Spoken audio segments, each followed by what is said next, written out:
What's up, family, and welcome back to my channel.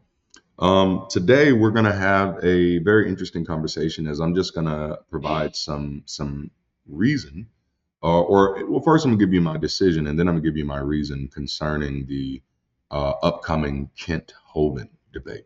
So, of course, before I jump into this, if you haven't already, make sure to like the video, subscribe to the channel, check out our community either through Patreon, YouTube membership program, or through our Discord. And consider volunteering for our community. We could definitely use your help. And check out our merch. We have some of the dopest merch in the game. If you take a look at our most recent Sunday session, you'll get to see some of that merch in action. All right, so let's jump into this. As many of you know, I submitted a question or a query rather to my community on the YouTube page and as well as to my patrons as well concerning an opportunity to debate a Mr. Kent Hovind. Now, I was very honest in that query and letting you know that this was not something that I was extremely excited about. It was actually something that I was more so resistant to when it was brought to me. As a matter of fact, my first words were like, I absolutely loathe Kent Hovind. But I did want to give it some thought. And so I want to kind of walk you all through this process and just share a little bit with you. And I hope you get a better understanding of me and maybe even some value from this. First, let me express my resounding appreciation and value for all of you. Your feedback has been absolutely incredible and thoughtful. I hope you understand how much your honesty, concern, and investment of thought into this decision-making process has really meant to me as the person on the other side of it.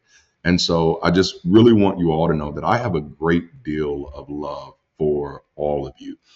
I read every single one of your comments and I appreciated every bit of your feedback. And it was very beautiful to see that many of you, felt the same way that I did in a sense that you couldn't say yes or no, but you had fairly good reasons on both sides, like, hey, there may be a reason to do it, or hey, this guy kind of sucks. It was beautiful. I mean, I felt like I was surrounded by a team, even though we're, disconnected or separated by space. So let's jump into this. What is my decision?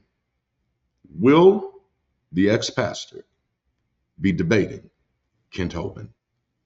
The answer is absolutely not. I will not.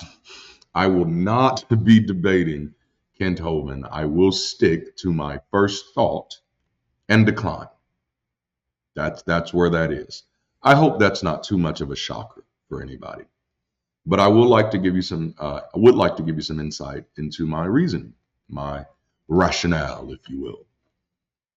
I'd like to start with really kind of highlighting why I even considered it in the first place. And in saying that, I want to say that my first response was absolutely not. I don't want to do this.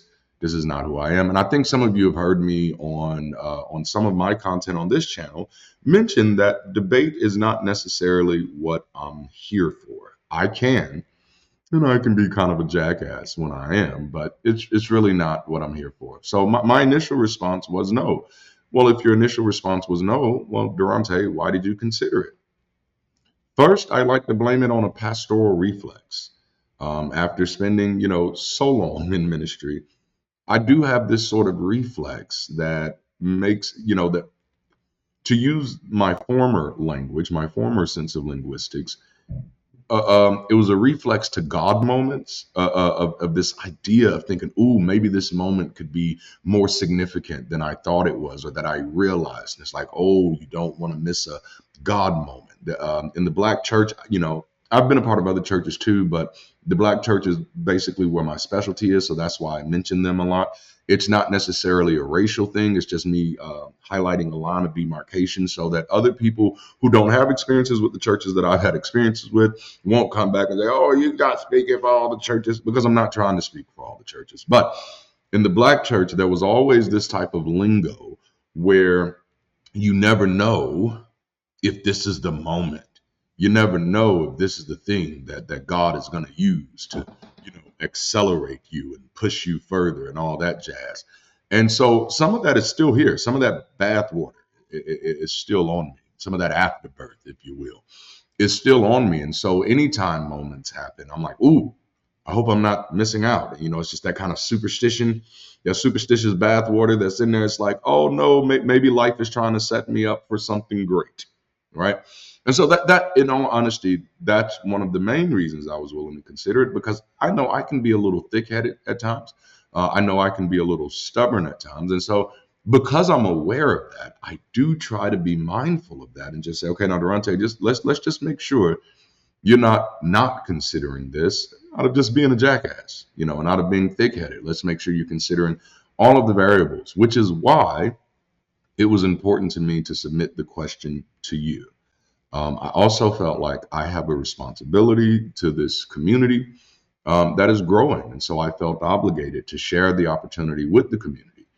You can be so sure that people feel overwhelmingly a certain way until you get their input. That's one of my commitments to steering myself away from superstitious thinking, is by not giving myself permission to know things that I haven't tried to know. So, for example, I could have just said, nope, I don't think the community would appreciate me doing this. Or I could have said, you know what?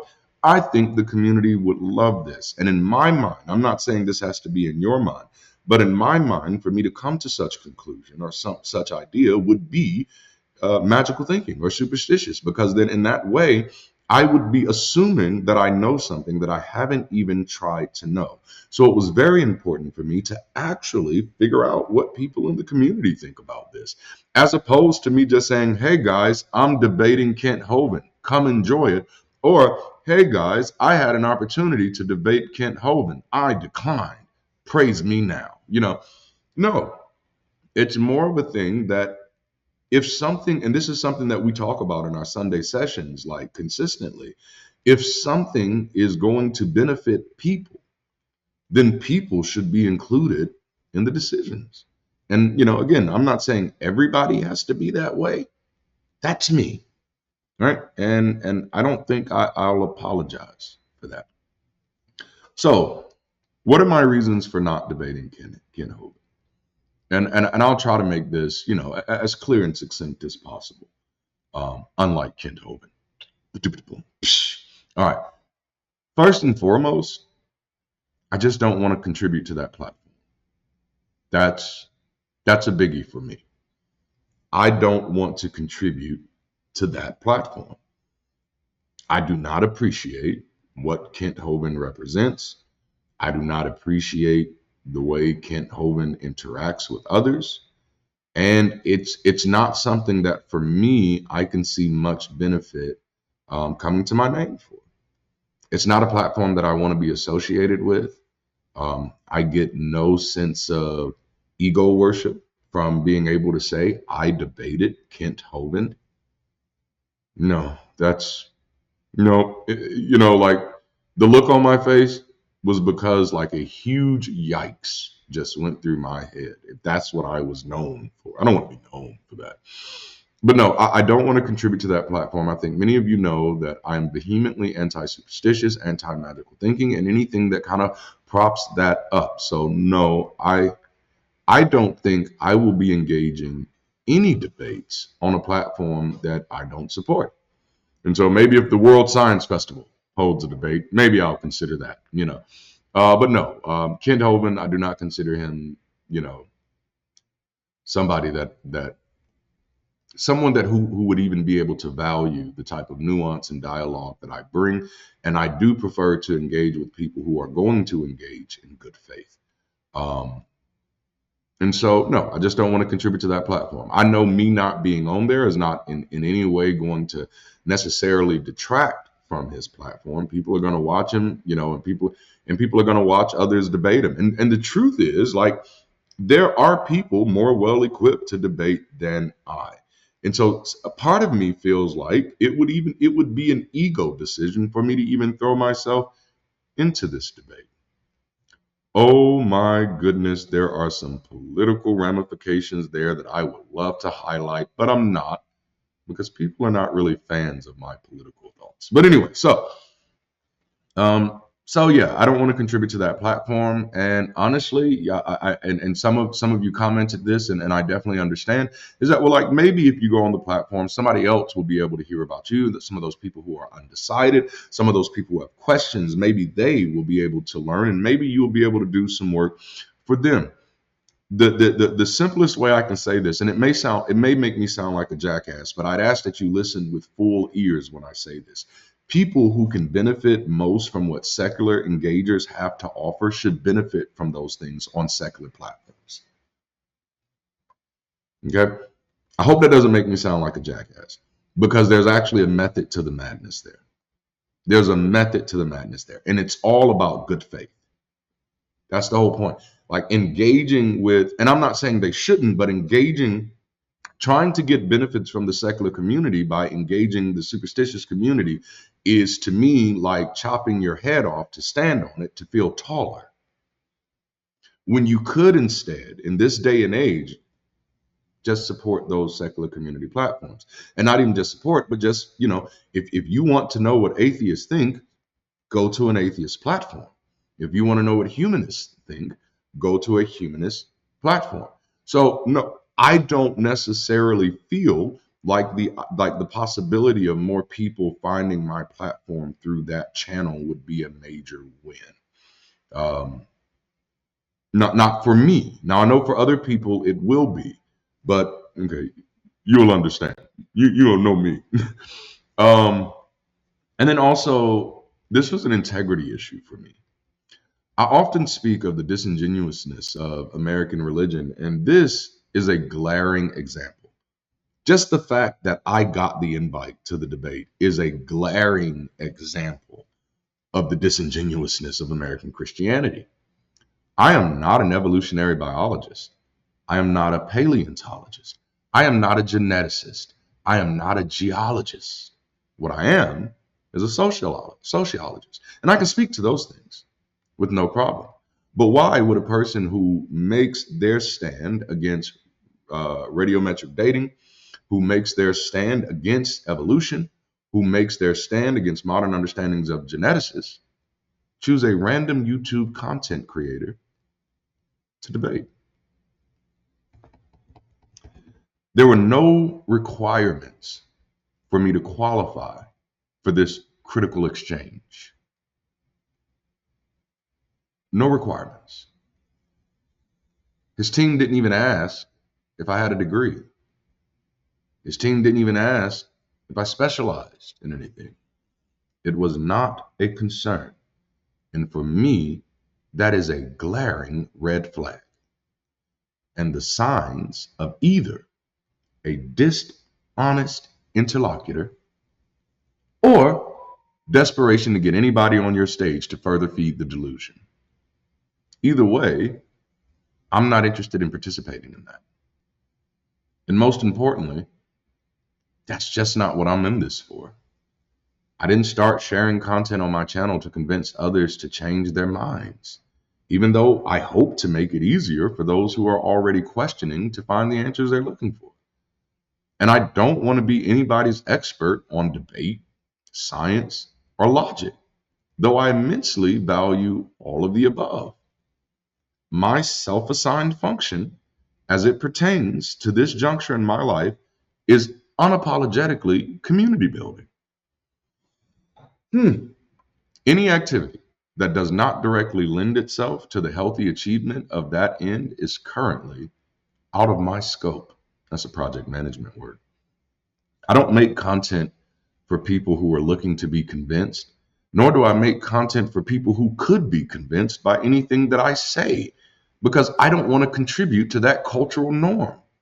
My goal is to support those who are already seeking a secular perspective and to foster a supportive community around that. While I respect the great work that other advocates and activists for atheists and secularists do, my work is making sure that we don't overlook the need for advocacy and activism for secular community. That's where I stand, That's where I've stood since the first video that I've put on my channel, and that's where I will continue to stand. So please forgive me if I err on the side of community, but that's the side that I've chosen to stand on. It's my self-assigned function, and I'm pleased with it. And I hope that makes sense. So no, I will not be debating Kent Hovind for a myriad of reasons, cornucopia, if you will, that I just shared. Now, with that being said, Mandisa Thomas of Black Nonbelievers will be debating Hovind in the upcoming week, and I am in full support. I like to highlight that a major goal of Black Nonbelievers is to increase the awareness and visibility around the growing number of Black nonbelievers, free thinkers, skeptics, and the like in this country and hopefully across the globe. And as we know, the debate space is not one that we've been as visible in. I not only support Mandisa in this, but I sincerely hope that it stimulates accelerated waves of conversation in the Black community surrounding non-belief. It is my understanding or my approach that each of us have roles that we can play. Just because I'm not choosing a role in the debate space doesn't mean I can't support those who do. And just because there are those of you who are not choosing a role in the community space doesn't mean that you can't support those of us who do. Thank you all for hanging out with me today. I hope this makes sense. I hope I've given you enough information. I hope you understand where my heart is, where my mind is, and ultimately what my goal is, what I feel like I should be doing. And for those of you who love debate, as myself, I love watching it. I love engaging it. I love watching people rip people a new one. Yay, yay, yay. And all that jazz. I would encourage you to follow Mandisa Thomas and Black Nonbelievers to check out the debate that will be at, I think it's Dinosaur Land, Dino Land, something. It's something ridiculous. But yeah, please check it out. Please support. We need it. We don't all have to be fulfilling the same roles to support each other. I'm an avid believer in that. I guess I am a believer in a way. Look at there. Then I saw her face. Now I'm a believer. Don't know why I did that, but the point is, let's work together. Let's make great things happen, and let's respect the roles that each of us are choosing to play in this game that we call life. Thank you all for hanging out with me. Please make sure to like the video, subscribe to the channel, join the community, consider volunteering, check out the merch, and hey, consider financially supporting. We can always use it, and we do always appreciate it. And I think that's all I have for now. So until next time, keep rising, stay progressive, and stay beautiful. I'll holler at you later.